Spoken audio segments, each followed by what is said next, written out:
Sa anime na Your Name, Kimi no Na wa, ang kwento ay umiikot sa dalawang karakter, Taki Tachibana at Mitsuha Miyamizu.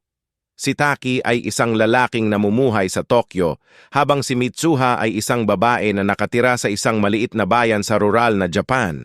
Ang kanilang buhay ay biglang nagbago nang mapagtanto nila na nakakapagpalitan sila ng katawan kapag natutulog sila. Ito ay naging paraan para sila ay magkaroon ng ugnayan at komunikasyon kahit na sila ay nasa magkaibang oras at lokasyon. Ang kwento ay sumasaklaw sa kanilang mga pagpapalitan ng katawan, pagtuklas sa kanilang mga sariling mga kaharian, at pagtatangkang maunawaan kung bakit ito nangyayari.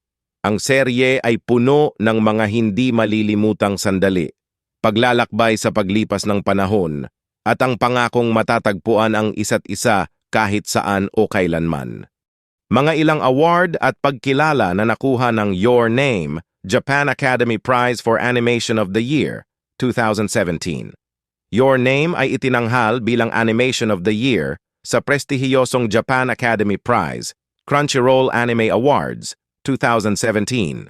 Nanalo ng awards tulad ng Best Film, Best Director para kay Makoto Shinkai at Best Original Soundtrack. Feedback ng mga tao, nakuha ng Your Name ang maraming positibong review mula sa mga kritiko at manonood.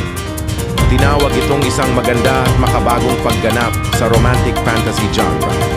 Ang mga tao ay natuwa sa kwento, animasyon, at ang malalim na damdamin